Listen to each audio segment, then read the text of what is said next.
Let's speak about your tagline. I mentioned it earlier. 2024 is our 1994.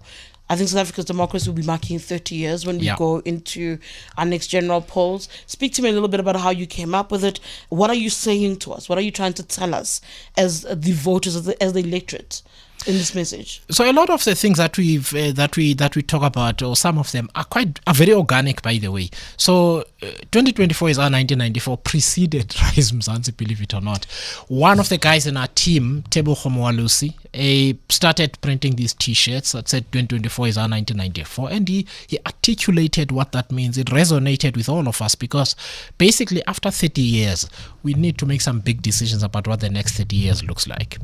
Otherwise, the next 30 years is going to look like no electricity, no jobs, a lot of these things. That is why 2024 is so important. People don't have to vote for Rise Mzansi, but my goodness, just really, really reflect about the impact of the political choices that you make next year, because it's make or break.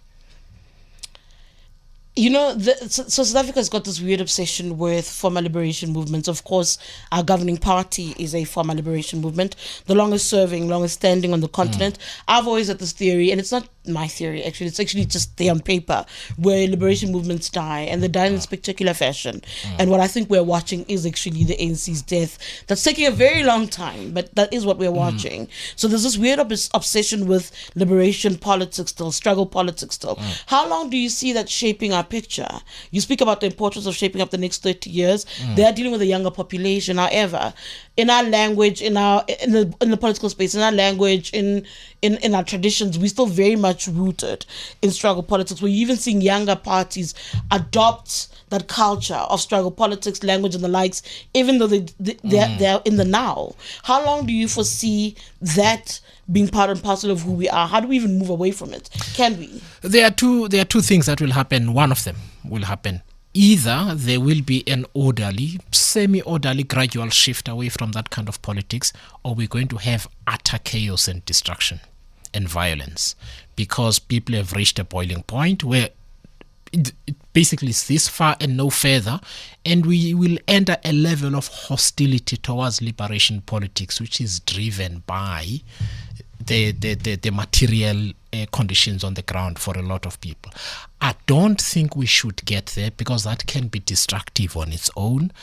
What we're trying to do is to facilitate that evolution away from old politics into a new progressive politics. Tshidi, you know, the 1985 version of wokeness is not the same as what we have now. Come on, serious. You know what I mean? The word misogyny when I was in high school was not there. I learned it when I was working already. And thank goodness for that. You know what I mean? So we kind of need to move towards a new progressive politics, and that's what we're trying to do, and hopefully it will be highly successful.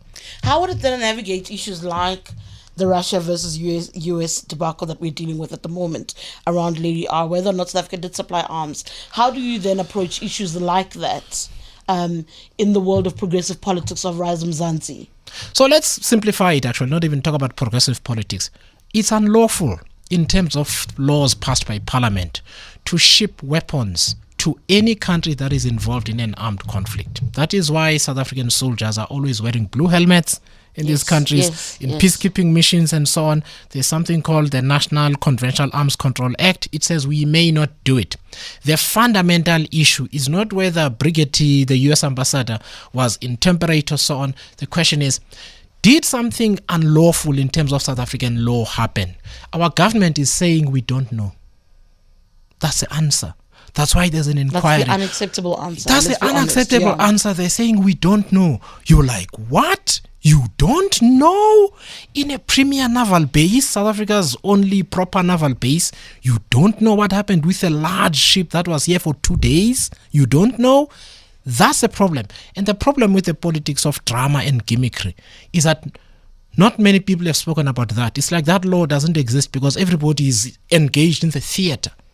But that's the fundamental question. That actually there's a law. But I also want to gauge your thoughts on the issue around the Russia versus USA. USA is your largest trade partner. Yes. Russia, you've got alliances towards it based on history. Yeah. What do you then navigate? Is there still room for that? No. When you look... No. there's no room. There's no room to base the relations on history? No, there isn't. I'll tell you what, Tshidi, can I say why? Sure, go ahead. So the ANC had two friends, big friends in the 80s, right? It was the Soviet Union, it was Sweden. By 1987, the Soviet Union couldn't give the ANC a cent because it was bankrupt. Sweden was giving the ANC about $30 million a year. In 1980s money, that's close to 200 million. Sweden is feeling threatened by Russia itself. So how does the ANC choose between these two historical friends? Who to support? You understand? You can't do these things on historical sentiment because you are bound to be dishonest. Which is where we are at the moment. Which is where we are right now. You spoke about the issue, not only of just ideas. I'm trying to go back to what you said. I can't remember the word per se. But people should be voting based on their own needs, personal needs, the politics of the personal, right? Yes, yeah. What else is there on offer, though, from Rise Mzansi that voters must be thinking about? And I say this now with the most basic issues that we say we're struggling with. This is my partition. I just want your thoughts on things like education, unemployment, the issue of migration. Just very quick thoughts, quick hits, if you may, of what is on offer from Rise Mzansi. I'll pick two. Let's take economic transformation and economic justice. Sure. Tshidi, millions of South Africans are excluded before they are 7 years old, right? Because of stunting, of malnutrition, a lack of access to good education and early childhood development and so on. That is a fact. The 48%, the Department of Education in October last year said 48% of kids that begin school never finish. 48%. That's where the bulk of the youth unemployment issue is. Do we have a plan for that? Of course, South Africa doesn't have a plan. Rise Mzansi cares about those forgotten people because we've got to have a plan for the people that have fallen between the cracks. And that's one of the proposals that we are going to be presenting for discussion nationwide, is that actually the child grant as we have it is not enough. Double and triple it if you want to really solve that problem. That's one example. Yeah. The other example has got to do with spatial injustice, right? In reality, the average black person spends most of their money on transport to get to and from work to earn a meager salary.